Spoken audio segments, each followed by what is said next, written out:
I'm Tim Draper, and I invest in big ideas before they become the next big thing. I invested in Tesla, SpaceX, Twitch, all when they were just a sparkle in that entrepreneur's eye. This season, I'm traveling the globe to find game-changing entrepreneurs with world-transforming ideas. I'll bring these visionary innovators to Hero City in the heart of Silicon Valley, where they'll compete for $1 million investment. Here is the twist. You, the viewers, can vote for your favorite entrepreneurs and help them secure a spot in the finale. Who will rise to the challenge and secure the funding to turn their dreams into reality? Let's find out together on Season 7 of...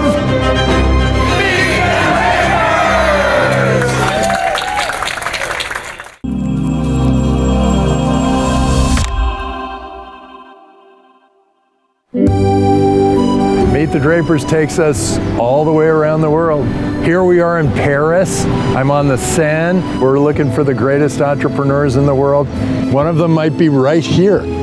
Hey, you, are you an entrepreneur?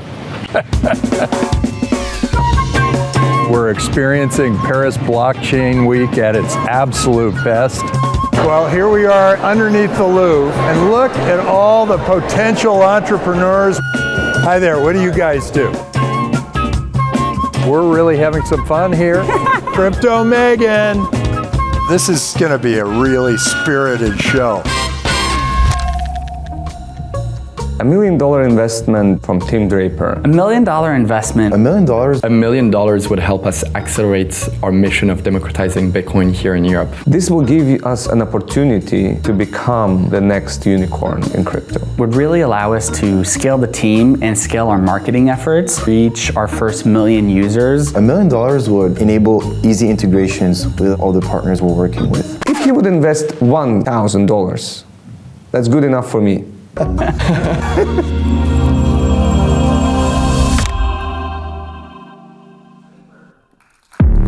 Welcome everybody to Meet the Drapers. We're here at Paris Blockchain Conference, transforming our global economy from fiat to crypto. Here on Meet the Drapers, we have an extraordinary couple of guest judges. On my left, I have Bundeep Singh Rangar Draper, co-founder and GP of Glass Ventures, which invests in Web 4 and Web 3 crypto and AI companies worldwide. What is Web 4? Web 4 is the next iteration where it's all interoperable, seamless, and fit for purpose. But he also did this great thing, art.com. Art & Co. And he wanted me to produce a painting for his auction. It was the world's largest online art auction for COVID relief, and Tim was one of the buyers and my guests on the auction.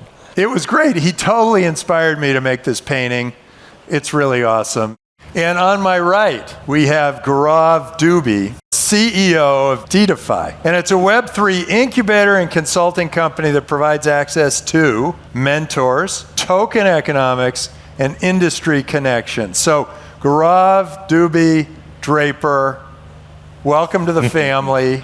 Thank you, Father. It's great to have you here. Thank you, Father. What are you going to be looking for, Gaurav, in these 4 entrepreneurs? How are you going to make a decision on which one you like the best? So I have a plain answer, which is I look for perseverance, ethics, and hard work in the same priority. This is an exciting episode. We're going to have 4 entrepreneurs come through. Only one of them will move on to the semifinals in Silicon Valley, where they will compete for $1 million.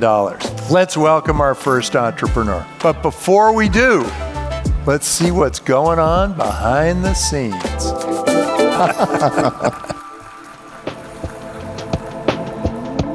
My name's Adrian Stern. I have a pretty non-traditional journey for an entrepreneur, I guess, because I started my professional life as a musician.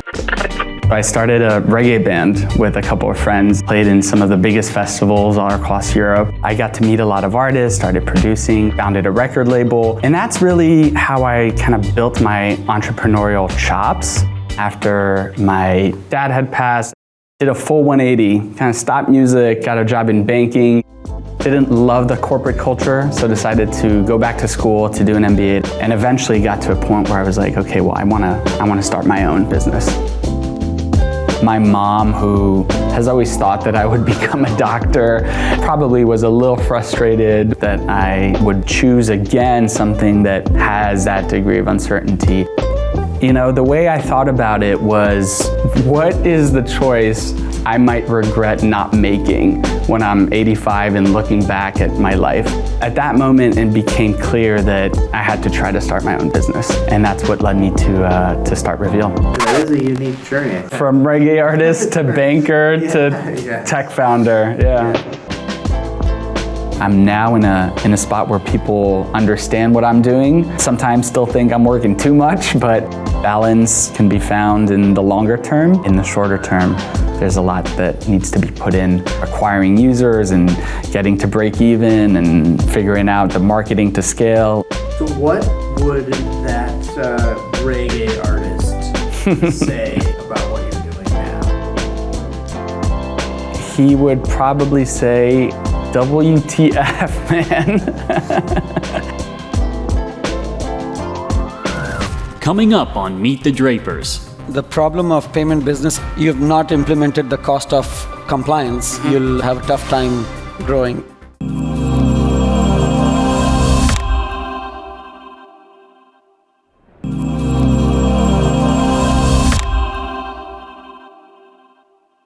My first time at Paris Blockchain Week.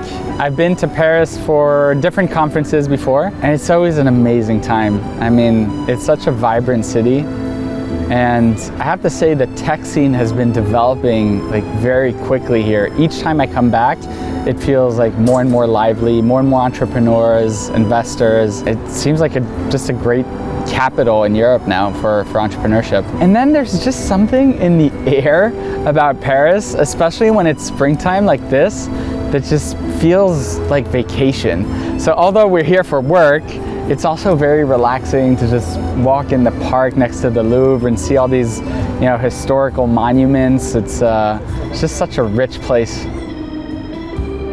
This weekend, I am definitely going to take at least a full day off. As a founder, the day is so busy and there's so many things to manage constantly.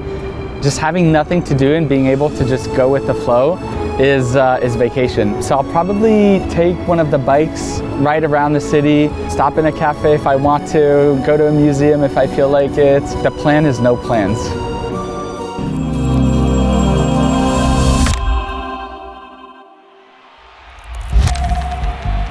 Although I was a musician and I've played on really big stages, pitching in front of an audience like that is always nerve-wracking. This morning I wanted to tip the barista for the coffee they made me, but I couldn't because I use Venmo and they're in France and they use Paylib, right? And our payment systems don't talk to each other. It's 2024, but payments are still broken. International transfers are expensive. Wait a second, are they broken by design? I think I was probably a couple seconds into the pitch and he interrupted with some questions.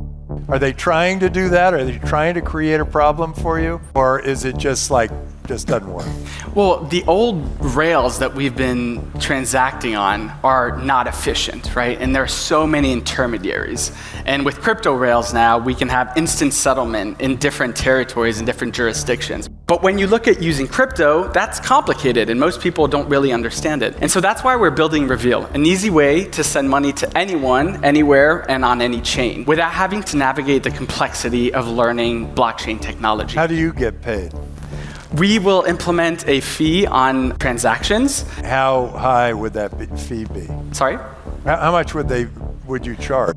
It was definitely up and down ride. The average take rate will probably land around 1.25%.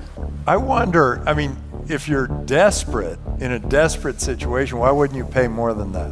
I think there are certain circumstances in which people are willing to pay more than that. That being said, I think part of the beauty of crypto is democratizing access to money, and so we're not trying to tax them as much as the old rails do, right? There are also efficiencies that lower the cost for us so we can take a lower margin. The long term, you're going to have a race to the bottom because other people are going to have these rails. What does this business look like in 10 years? They were spot on around some of the downward pressures that fees might have in the longer term, but there are a lot of revenue streams that are possible with Reveel. We see really two different routes. The first is that we're developing a unique tagging system. I can just tag you, send you 25 USDC, and based on the information I have on you, I know where you want to receive that, whether it's on Base in a specific wallet. The second is that eventually a lot of commercial transactions will be on-chain as well, and there's a lot of value in being able to associate a commercial transaction with the identity of the buyer, right, and linking that. So that's another really big revenue opportunity in the future. Do you have their phone number or their email address? We're implementing that so that you can really search for someone based on phone number, email, socials, wallet, ENS, etc. But how do you reach them the next time? If they just use you, the naming system saves that data, right? So you've got different data points related to each unique user tag, and so you can keep searching for that specific information and that user will pop up. Yeah, but that is, you didn't attend the question, which is how do you go back to a user if they used it for once for some malicious practice? Yeah, so when they create their profile and that user ID, that's saved in the database, right? And so you can search for anyone who's already in the database. The problem of payment businesses usually is that they grow super fast early on because you've not implemented the cost of compliance, which increases radically towards the volume. So probably you'll have a tough time growing. Obviously, it's the beginning. We're growing super quickly. I think we're starting to prove that there is scalability to Reveel, and I wish I had an opportunity to tell that to judges in more detail. Adrian, do you have a payments background or a remittance background? Sorry? Is your background in payments or remittance? So our team has a lot of experience in... He's a music guy. Oh, there we go. I started in music and then moved to banking and fintech. I think Gaurav, speaking to my musician background as perhaps a negative quality, I would definitely push back on that in the sense that I was not just a musician, I built a business in the music space, and that was an entrepreneurial experience. Part of the reason I discovered this as an issue is when I was a musician, I was working with a lot of artists that were abroad, and I had to pay them internationally, and that was a massive headache for me and cost a lot of money. Obviously, I pivoted to banking and then worked in fintech before deep diving into crypto. Adrian, thank you so much for being on Meet My the pleasure. Drapers. Thank you. Great to have you. Thank you, Adrian. Thanks. Thank you. I think it's always, throws you a little bit off course when you can't go through your entire pitch the way you planned it. They were great at throwing those curveball questions, but hopefully I answered properly and they got the right insights from it. I've invested, I think, in more than 20 payment transfer companies, and in just this crowd, since yesterday, I've had 3 pitches. So I think, first of all, it talks a lot about the appetite of the market. It's a multi-trillion-dollar peer-to-peer transfer market. Everybody can find their piece, but if you do it right. And like I said, it's super nice in the beginning, but as soon as you start implementing the cost of compliance, that's where you get into the real competition with those who have dominated the world of cross-border payments for the last decades and so on. So I see problem in scale when I invest in these kind of companies. And maybe one of competition, because you've invested in 20 of them. Oh, of course. And I like the fact that, the closer you are to touching the money, the more profitable you are. You get fewer layers and fewer other transactions. So I kind of like that part. Having said that, the barriers to entry and the incumbents in that industry are not to be ignored. They're formidable. Hey, what did you all think? What'd you think of Reveel? Let's bring on our next contestant. But before we do, let's see what's going on behind the scenes. My name is Alexandre Roubaud. I'm one of the 2 co-founders of Bitstack and CEO. Originally, I'm from the south of France, so small town. After my diploma, I moved to McGill in Montreal, Canada, where I spent actually 8 years, and where I met my now co-founder, Kabir.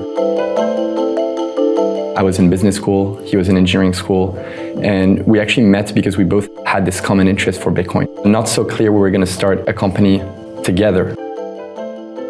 I spent 2 years leading product for Canada's fastest growing saving and investing app, helped them scale to hundreds of thousands of users. Saving is the first step in your personal finance journey. You need to put money aside to be able to finance any goal that you have, saving for a house, traveling, investing. But then not everyone has the financial knowledge or financial literacy to take their finances into their own hands. How can we leverage a everyday habit that people know how to do to then help them save? And that's when I pitched Kabir to start a new company together, and we moved back to France.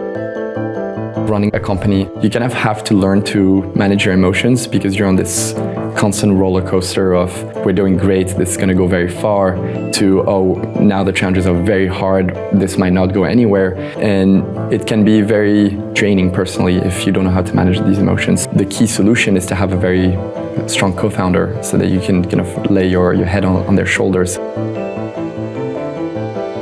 We know what we're doing has an impact. My co-founder and I have been doing customer support ourselves for almost the first full year of running the company. So we were chatting with our users every day. Money is an important topic, and we know we've been helpful in their journey.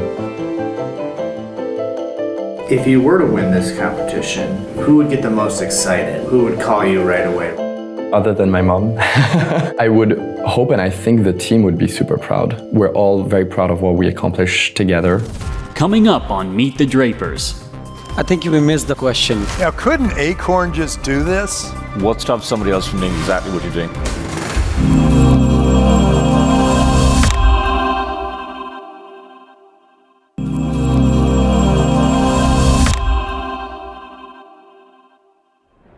So this year we were very lucky to host Paris Blockchain Week in the Musée du Louvre. Super excited to be welcoming in France all the companies worldwide that are building for Bitcoin, crypto and blockchain. People were very amazed by all the architecture that's around, but also in the Musée du Louvre. Just walking around and just taking all this beautiful scenery that we have here. There's obviously all the classics from the Eiffel Tower, the Musée du Louvre, but one thing that my friends and I do enjoy is just sitting next to the Seine that's flowing throughout Paris. You can actually watch the sunsets, and so I highly recommend doing that. In France, and especially in Paris, we have this terrace vibe where people go on terraces, eat some food and grab a drink. That's what we all do after work to disconnect. And then during the weekends, we like to just walk around the city. If it's a beautiful day, just walking around and just taking all this scenery that we have here. There's definitely a lot of work to do, so not as much free time as I'd like to, but do get to enjoy very nice restaurants and bars as well. Eating well and walking around with some very nice architecture.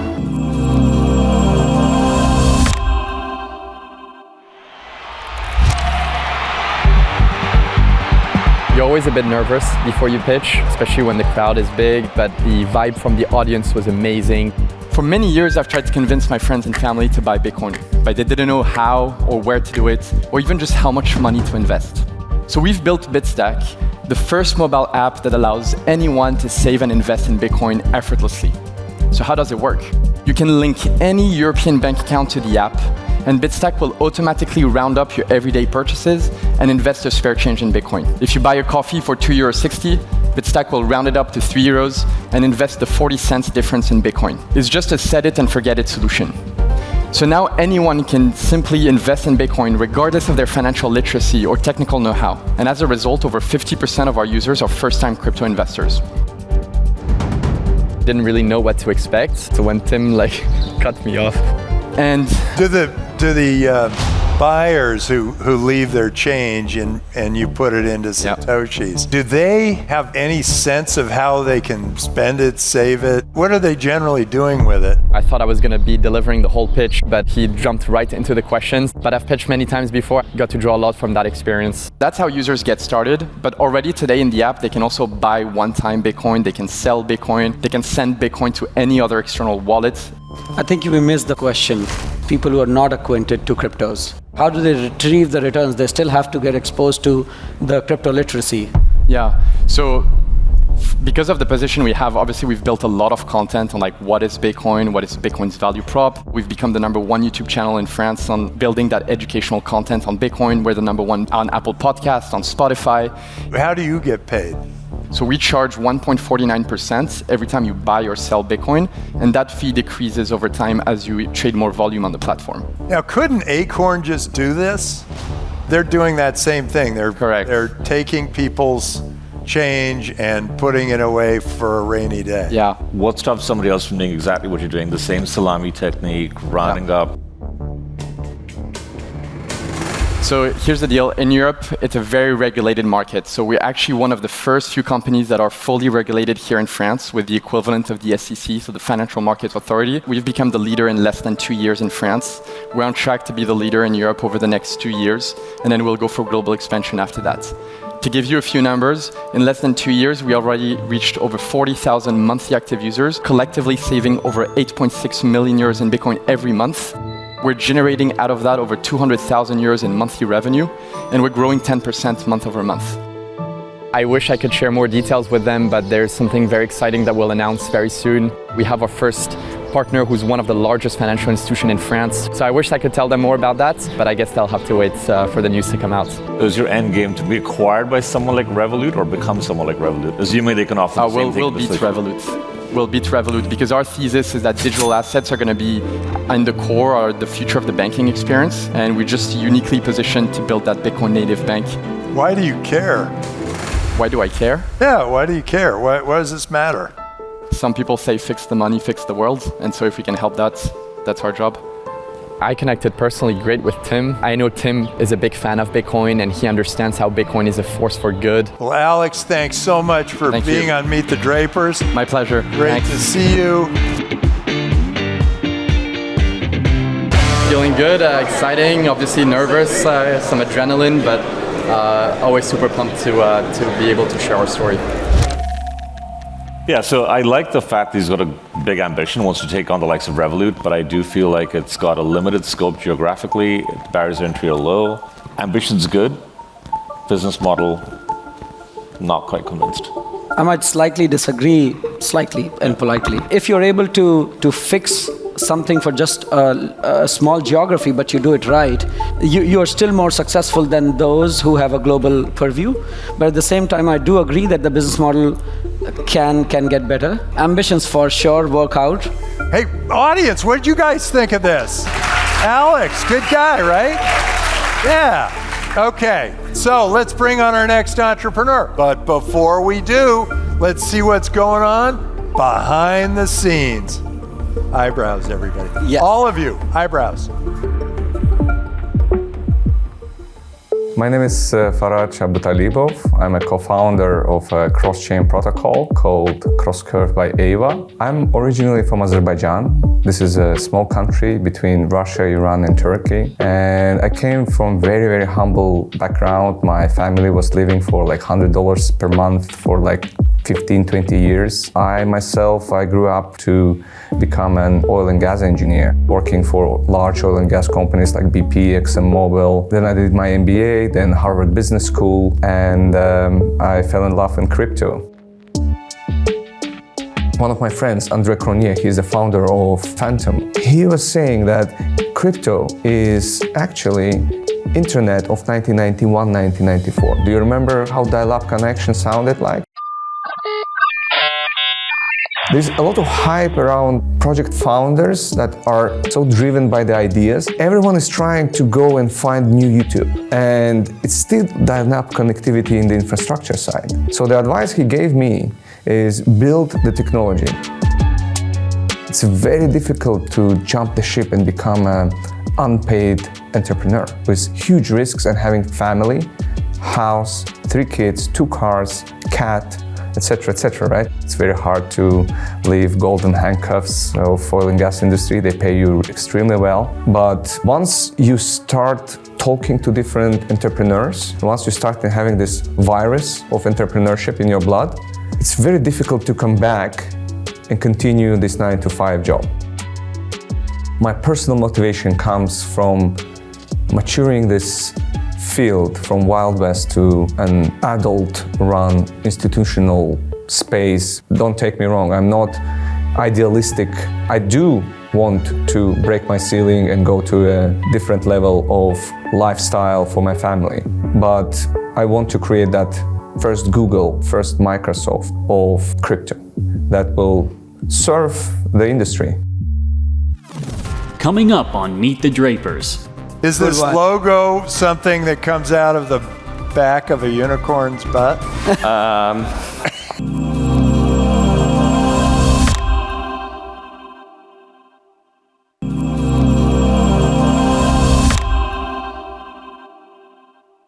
Paris Blockchain Week is my 4th time in Paris.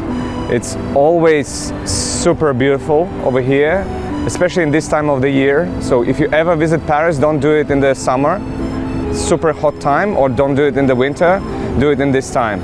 Sometimes when you go around the Louvre, going to different places, visiting venture capital guys, partners, you kind of get used to this scene because you go along the river, but I just adore the way it is. You feel ancient history, you feel that there is something magnificent around this place. So I usually come here for work, for conferences, but next time it's gonna be family, kids, so I'm looking forward to that. We had a private dinner with speakers and VIP guests of Paris Blockchain Week, and there was a private visit into the Louvre when it was only us. We could go to Mona Lisa, we could explore alone with no tourists, all the beautiful art that is there. Every time you go, you will only see 10%. There was a guy who was there for 3 weeks doing internship, and he said he didn't even watch 20% of what Louvre has. So definitely go visit that one, go visit Eiffel Tower, go visit Disneyland. I wish every one of you could come and visit this place at least once in your life.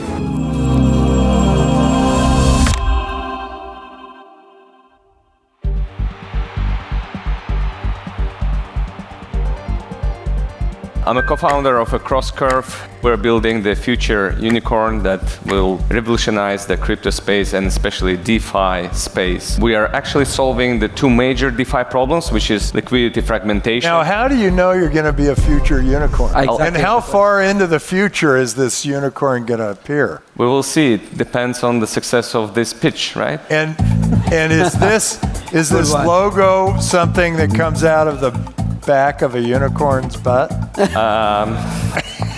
I'm not sure. I didn't know how to answer, to be honest. It was a question out of the blue, I would say. It definitely was not supposed to be anything to do with a unicorn. The logo is an inspiration coming from Curve Finance. Curve Finance is the 2nd largest decentralized exchange in the world. The 2 problems that we're solving is liquidity fragmentation between chains. Each chain has its own liquidity, has its own user base. The 2nd problem that we're solving is insecure cross-chain communication. More than $2 billion were stolen from the bridges in 2022 alone. We believe that we have solved that with our solution, and we believe also that the market is huge. Who's the perfect customer for you? It's both retail, or it could be huge liquidity providers or hedge funds. Give me an idea how much the retailer pays you, and then what kind of a deal do you have for the liquidity providers? Liquidity providers are getting compensated in yield. So do you split the yield with them? We split the yield with Curve Finance because we utilize some of their technology. But inside our tokenomics, it's already designed that the fee goes towards the liquidity providers. Was Curve Finance served a Wells notice yesterday along with other DeFi protocols? Yeah, 90 top DeFi protocols got served the notice.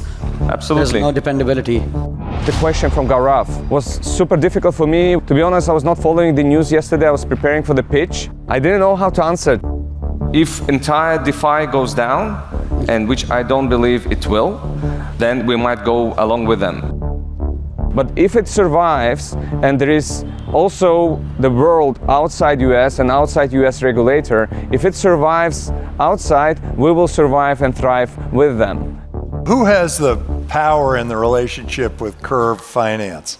You're the front to the customer, so you have the power of the customer, but it's not your technology. That's the beauty of Web3. A lot of protocols are open source, so anyone can use it. We are working together with Curve Finance to make the pie bigger. I don't expect Curve suing us for utilizing part of their technology because it's open source anyway. I am for the cooperation over competition. Web3 is all about decentralization and open source code, which any company can take, use, and build upon.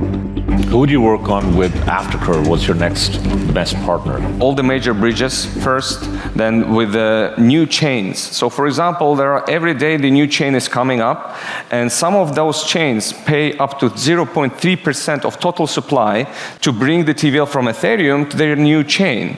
But there is no way to move this LP at the moment easily without 5 to 10% losses. We allow this happen like instantly and efficiently. Terrific. Faraj, thank you so much for being on Meet the Drapers. Thank you very much. Great. Good to have you on the show. Good to have you. To be honest, I feel grateful to meet Team Draper, to meet his incredible judges, to have such a wonderful audience, and thanks Paris Blockchain Week for this opportunity to present my startup. He wasn't overly daunted by the questions. He took them well. So in terms of resilience... Yeah, I love that, because I was very rude. Didn't let it bother him. He's on a mission. This is the closest to a unicorn, because his biggest strength is that he's targeting an industry that has produced the fastest unicorns. Wormhole, XLR, Layer Zero, all of these are the fastest billion-dollar companies, not just in token valuations, but in equity. Right. So the closest now, does it get to decacorn? Or does it get to trillion-dollar business? So clearly, the one who's able to keep up the security and safety of funds for about 3 to 5 years, because that has been the benchmark so far, I think is a clear decacorn. And then, of course, it depends on who do they onboard as investors. Terrific. Well, let's bring on our next entrepreneur, but before we do, let's see what's going on behind the scenes. Hello, my name is Gauthier, and we are building Zyfi. I wanted to make it easy for anyone to access DeFi in the on-chain world. And this is how we came up with Zyfi. We've been building this for 12 months. I don't think like certain people would have defined this path for me. Maybe some people would not recognize me. As a founder? Yeah, or even as a person, I would say. So when I was like 23 years old, I had a car accident, and I wasn't the guy, who's like really working hard or studying hard. And when that happened, the way I viewed life changed for me. I was like, I'm here for a reason. I need to accomplish something. I need to have a mission to make this place a better place. And I just got really deep into crypto. I think I see it like a bit like America, like pilgrims in Europe. They were tired of the system. They wanted to create a new world, and they just moved to America to create a new country, to create a new way of seeing things. And this is how I view crypto today. I see it as a new place to build things for the future. It's a way to create something new and something better and start from scratch. Is it worth having that much stress for what you're getting in the end? Is it worth it to work that much? And these questions are actually come up quite a lot to me. And I keep going, I just think yes it is, because you're building something better for the future. You're showing an example for other people around you. And I think that's the most important. As a crypto founder, you always want to get people who have a better understanding of how business works in general. And I think this is what Team Draper could bring to us, and what we potentially would need to bring more people into the space. Coming up on Meet the Drapers. Why would you go with a chain that has a very small user size when compared to these large giants?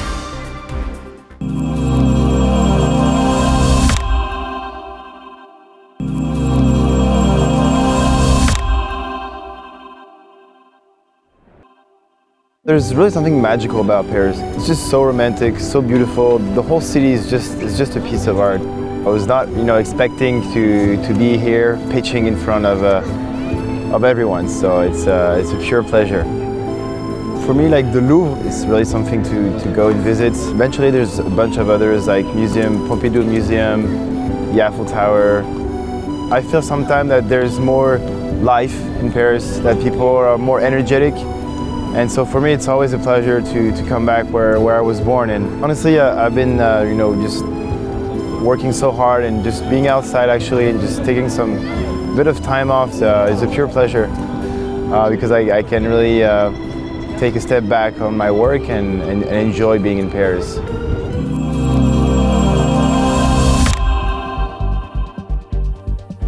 People always come up to me and say, Gauthier, how can I buy this token? How can I access this on-chain opportunity? Today, there's 500 million crypto users, and only 5 of them are actually on-chain. We are solving at Zyfi one of the biggest pain points. I think we've all been there, like trying to do something on-chain, and you don't have any gas. You want to buy an NFT, want to do a swap, and you just run out of ETH. So this is what we're solving. We're basically abstracting away gas for the users by creating a simple Paymaster SDK, which any dApp or wallet can integrate, and then it enables users to pay gas with any token or sponsor gas for their users. We see a future where ETH will be something of the past. You know, it's like internet today. You're using it, but there's a lot of things happening in the background, right? And so this is what we're solving, and this is we want. Now the way it looks from this is that you're solving the gas fee problem by saying, hey, you can pay those gas fees in a number of different currencies. But the gas fee problem, it's hard to use. You got to go through all these, 15 clicks to buy gas. You're not solving the 15 clicks. You're just saying, if you don't want to buy any ETH, you can buy something else and then use it to pay the gas. Yeah, look, I think amongst the others, I was the one who was able to go as far as possible in the pitch without him cutting me. You can actually just do a simple signature, and that's just one click, and then the gas is abstracted. So you could actually even abstract it on the front end side as well. They're killing the clicks, but and shrinking the user journey and making all of that happen. Are they really doing that though? Because that's the point. Account abstraction, yes.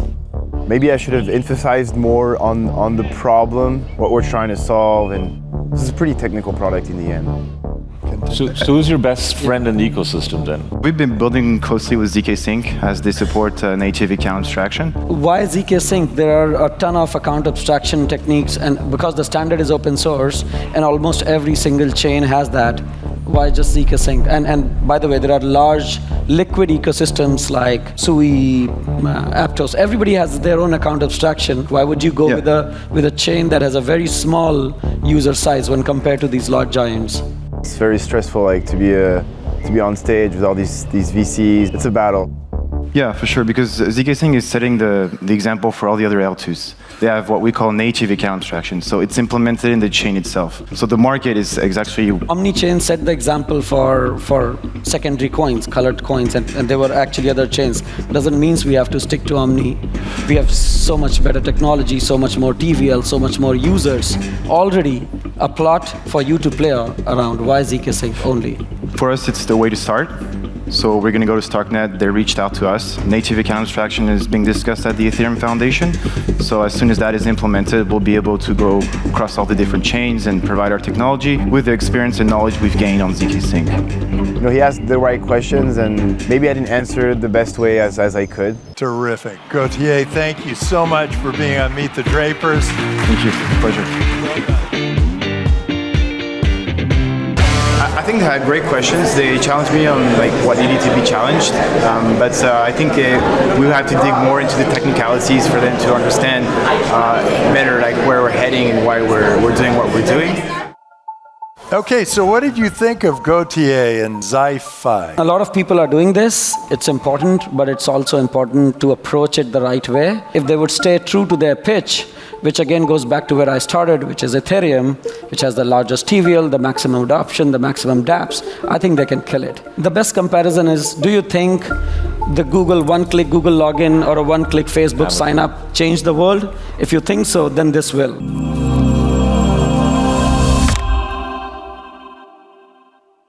What I would like is for each of you to sort of say, who's your winner and why? Some deserve a bigger success just because they're addressing something critical, which is also a large market.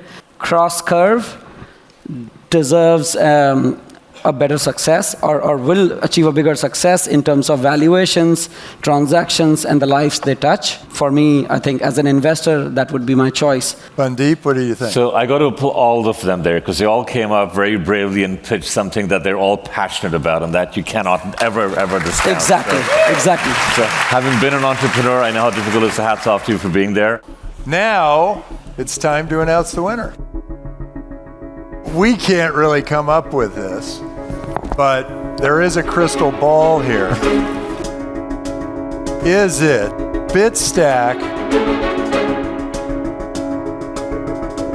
Is it Reveel? Is it Crosscurve? Or is it Zyfi?